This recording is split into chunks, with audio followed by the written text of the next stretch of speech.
그 요즘 청와대에서 소통을 굉장히 열심히 하려고 그러는 것 같아. 우리 밤샘 토크에도 지난번에 이철희 정무수석 나오셨고 이번에 이제 박수현 수석이 나오시니까 청와대 인사가 두 번째 나오시는 거잖아. 바람직한 일인 것 같아. 언론 입장에서는 특히 언론을 피하는 것보다는.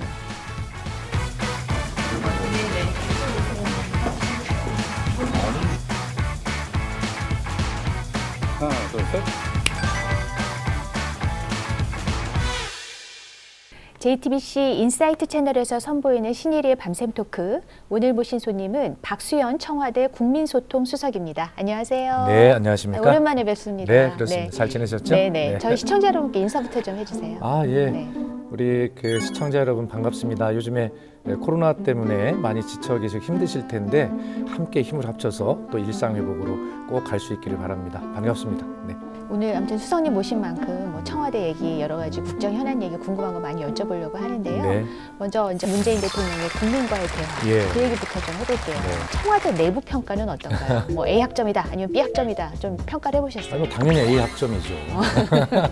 네. 저희들이 한 20개쯤 질문이 나올 것이다 이렇게 예상을 했는데 질문이 무려 30개가 나와가지고 당황했습니다. 네. 좋은 소통의 자리였다 이렇게 네, 평가하고 그렇습니다. 계시군요. 네. 그런데 어쨌든 이제 뭐 정치권이나 언론이나 이런 데서는 좀 이건 자화자찬을 했다 이런 얘기가 많이 나오니까 네, 네, 그 네. 수석님께서 여기저기 좀 인터뷰를 하신 거에서 그 부분에서 좀 발끈하신 것 같던데 맞나요? 예, 그 들으셨습니까? 네. 제가 그 개인적으로는 성격이 이렇게 막 발끈하거나 화를 내거나 언론을 대하는 태도가 그렇지는 않은데 이번엔 처음으로 한 말씀 드려봤습니다. 자화자찬이라고 비판하는 언론의 그런 또 야당의 시각은 사실이 아닌 것을 이야기하거나 과장해서 이야기한다라는 비판일 거라고 생각을 합니다. 그래서 제가 저희가 말씀드리는 것 중에 사실이 아닌 것이 있으면 그 근거를 가지고 비판을 해주십시오라고 정중하게 요청드린 것입니다. 발끈한 건 아니다. 그렇습니다. 절대 발끈은 아니다. 네. 네. 그런데 이제 그날 얘기 나왔던 것 중에서 아마 이 부분에 대해서는 좀 지적을 하시는 분들이 있는 것 같아요. 부동산 문제인데 네네. 대통령께서 이제 요즘 들어서는 그 부동산 가격이 안정세에 상당히 접어들었다는 이런 말씀을 하셨는데 네네. 이제 전문가들이 안정세라고 얘기하기는 좀 아닌 것 아니냐 이런 지적을 하는 것 같더라고요. 예, 수석님 그 생각은 어떠세요? 옳으신 말씀이죠. 대통령께서도 그런 취지로 말씀하신 건 아닙니다.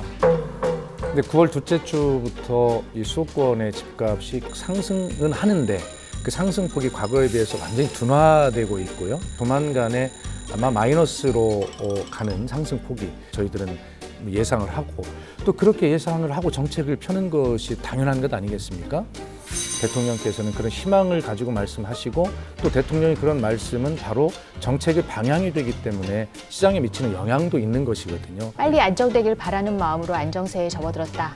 이런 표현을 쓰셨다. 그런 마음도 있는 네. 것이고요. 문재인 정부에서 집값이 많이 오르고 그것에 대해서 고통을 드린 것은 저희가 참 죄송한 일이지만 그러나 저희도 뭐 할 이야기 없는 건 아닙니다. 코로나 시대에 어떤 유동성이 굉장히 커졌고 초저금리가 유지가 됐기 때문에 사실은 부동산에 미치는 영향은 클 수밖에 없고요. 미국 등 선진국을 보면요, 저희들보다 주택 가격이 폭등하는 이 폭이 굉장히 더 크거든요. 그리고 차제 한 말씀 꼭 드리고 싶은 것은 사실 택지가 굉장히 부족했어요. 4,900만 평의 택지가 노무현 정부에서 공급이 됐는데 이명박 정부에서는 반도 안 되는 1,900만 평밖에 공급 준비를 하지 않았습니다.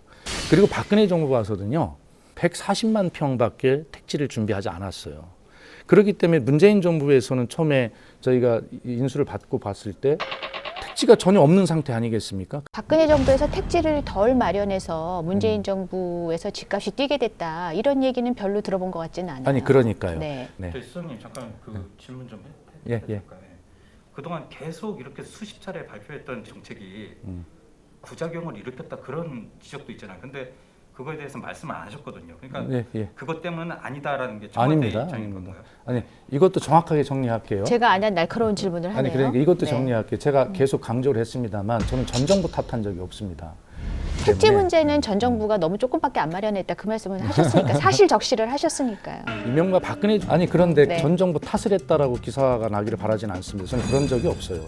취지가 그렇지 않기 때문에 그래서 그런 문제가 있고 현 정부의 부동산 정책이 뭐 28번을 했다, 뭐 이렇게는 다 부작용이다 이렇게 말씀하시는데 모든 정부 부동산 정책은 전부 20회, 30회 다 했습니다. 박근혜 정부도 무려 28회의 주택 정책을 발표했습니다.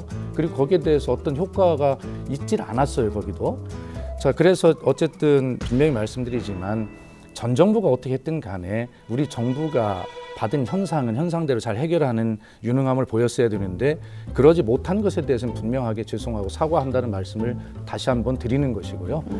전 정부 탓을 하는 것이 아니다라는 것을 분명하게 말씀을 드립니다. 네, 다시 한번 정리하면은 이 현 정부에서 펼친 부동산 정책이 잘했다고는 생각하지 않는데 이 주택 정책이라는 것은 사실은 이전 정부에서 폈던 정책까지도 다 오버랩이 돼서 장기적인 영향을 미치는 것이기 때문에 그런 점도 있었다는 점을 좀 감안해 달라. 예, 뭐 이렇게 그렇게 요약할 수 있을 주장할 것 수 같네요. 있겠습니다. 네. 예. 이 부동산 문제 얘기를 좀 이어서 얘기를 해보면 얼마 전에 종부세 고지서가 네, 이제 네, 다 나와가지고 사람들이 받아보게 되었는데 이게 이제 집값이 워낙 오르고 이러다 네, 보니까 이 납부 대상자도 늘어나고 네. 세액도 늘어나고 이러다 보니까 이제 불만을 품으시는 분들이 많은 것 같고 네. 이제 대선을 앞두고 이게 민심에 어떤 영향을 미칠까 여당도 굉장히 우려를 하고 있다고 하는데 이 문제에 대해서는 어떻게 생각하세요? 우선 종합부동산세에 대한 평가를 좀 하고 싶습니다. 종합부동산세는 정말 우리나라 한 뭐 1.7%, 2%에 드는 뭐 자산가 이제 부유한 분들이 세금을 좀 조금 더 내서 이것을 어떻게 쓰냐면 수도권의 20%, 그다음에 비수도권의 80%를 그렇게 쓰게 돼 있습니다. 다시 말해서 국가 균형 발전을 위한 예산으로 쓰이는 굉장히 소중한 재원이라고 생각을 저희는 하고요. 노블리스 오블리주라고 하는 그런 말이 있지 않습니까? 대통령께서도 분명하게 그렇게 말씀하셨습니다. 이렇게 세금을 부담하는 국민들에 대해서 온 사회가 함께 감사하는 그런 마음을 가질 수 있도록 하는 분위기가 확산돼야 된다. 그 노블리스 오블리주라고 얘기를 하셨는데 사실 얼마 전까지만 해도 좀 징벌적 조세 같은 그런 느낌을 좀 많이 정부에서 풍겼던 것 같거든요. 그래서 이걸 안 내려면 빨리빨리 집을 처분해라. 뭐 이런 사인도 줬고 얼마 전에 정책실장님은 다른 방송에 나오셔가지고 네. 이 종부세를 안 낼 기회가 충분히 있었는데 본인들이 피하지 않은 것 아니냐 이런 뉘앙스의 얘기도 또 하셨던데요. 글쎄요, 뭐 그 말씀이 네. 어떤 취지인지는 제가 알 수가 없습니다만 사회적 합의 이런 분위기로 가야 된다는 것이 대통령의 말씀이고 뜻이다는 설명을 드리는 것입니다. 굳이 폭탄이라면 이 무차별 폭격이 아니고 정밀 타격이라고 해야 할 것입니다. 그러니까 여당에서는 또 그런 폭탄이 아니라 정밀 타격이다 이렇게 이야기를 했단 말이에요. 그러니까 세금 내시는 분들은 기분이 나쁘죠. 우리가 나를 정밀해서 타격했구나. 그러니까요. 이 종부세를 부담하는 분들은 자기들이 세금을 더 많이 내면서도 왜 우리가 욕까지 먹어야 되는가? 라고 하는 생각을 갖지 않겠습니까? 여당에서 그렇게 발언한 것은 잘못됐다. 아주 잘못된 것이죠. 네. 예. 좀 더 통합된 메시지가 정부에서 나갈 수 있도록 그렇게 하면 좋겠네요. 그렇습니다. 네. 네. 근데 이 부동산 문제는 이래저래 아무튼 이번 대선 국면에서 여당의 이제 악재로 작용을 하고 그렇습니다. 있습니다. 그래서 이 집값 상승뿐 아니라 이 대장동 특혜 의혹 때문에 예. 이재명 후보 지지율이 이렇게 좀처럼 더 오르지 않는다라는 그런 이제 분석이 나오니까 그걸 의식해서 그런지 이제 이재명 후보가 지난 22일인데요. 나는 책임이 없다라고 말한 것 자체가 잘못임을 인정합니다. 사과 말씀을 드립니다. 이런 사과가 좀 빨리 나왔으면 좋았겠다 이런 생각이 드시나요? 아마 기왕에 하시는 말씀이면 그렇게 진작하셨어야 된다고 생각하고요. 대통령은 이 문제를 부동산 때문에 고통을 받고 있는 국민들의 정서에 굉장히 큰 상처를 남긴 문제로 대통령은 그렇게 인식하고 계십니다. 국민이 받으시는 박탈감이나 감정이 오죽하시겠느냐라고 대통령은 그렇게 말씀하셨고 제가 언론에 설명을 했거든요.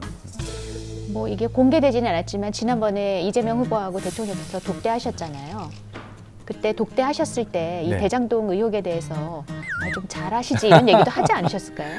저는 그 자리에 배석하지 않았습니다만 우리 이철희 정무수석 이야기를 들어보니까 대통령께서 뭐 그런 말씀 안 하신 것으로 알려졌는데 아마 뭐 상식적으로 보면 그런 자리에서 또 하실 말씀은 아닌 것으로 생각을 하고 또 말씀을 안 하셨다 하더라도 이심전심으로 다 전해졌을까요? 저는 그렇다고 믿습니다. 대통령께서 걱정하시는 바가 굳이 예, 말로 그렇습니다. 꺼내지 않았어도 네, 그렇습니다. 네. 네. 이 지지율이 이제 좀 더 많이 올라야 된다고 생각하기 때문이겠죠. 이 이재명 후보가 얼마 전에 민주당의 이재명이 아니라 이재명의 민주당을 만들겠다. 이제 이렇게 선언을 했잖아요. 예. 이재명의 민주당, 새로운 민주당을 시작하겠습니다. 이 얘기는 어쨌든 그 문재인 대통령의 민주당이었는데 그동안에 그 노선에서 벗어나서 자기만의 길을 가겠다 이제 이런 선언인데 네네네. 이런 이 후보의 차별화 전략에 대해서 청와대 수석 입장에서는 어떻게 보고 계세요? 너무나 당연한 일입니다. 여당이든 야당이든 모든 대통령 후보님들은 지금 문재인 정부보다 더 나은 정부를 나라를 만들겠다고 비전을 제시하고 공약을 하시고 국민 선택을 받으시는 분들이잖아요. 문재인 정부에 머물러 있으려면 왜 대통령 후보가 되십니까? 그리고 문재인 정부가 더 잘하겠다는 비전을 제시하는 것은 대통령 후보들의 당연한 의무라고 생각합니다.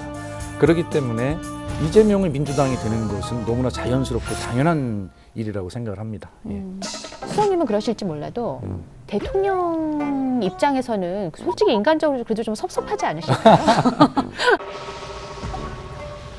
오늘 아침에 네. 참모회의를 할 때 네. 제가 그 말씀을 대통령에게 보고를 드렸어요. 아, 그 이제 민주당을 이재명의 민주당으로 가고 있습니다. 그렇습니다. 이렇게요. 네. 오늘 아침에 제가 어떤 행사에 참석을 했는데 네.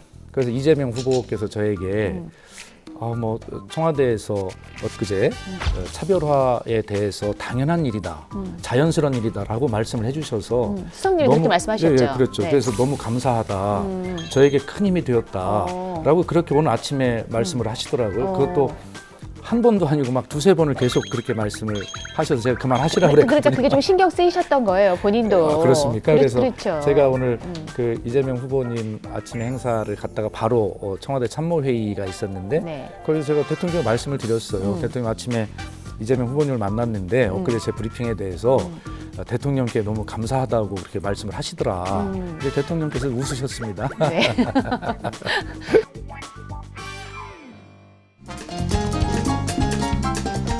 문비어청과 브리핑을 한다. 네, 들었습니다. 그럼 국민 고통수석이다. 저를 사랑하시는 우리 김기현 원내대표님께서 그런 말씀을 하실 위치에 있으니까 하시는 건데 국민 질문해 고통수석이라는데요.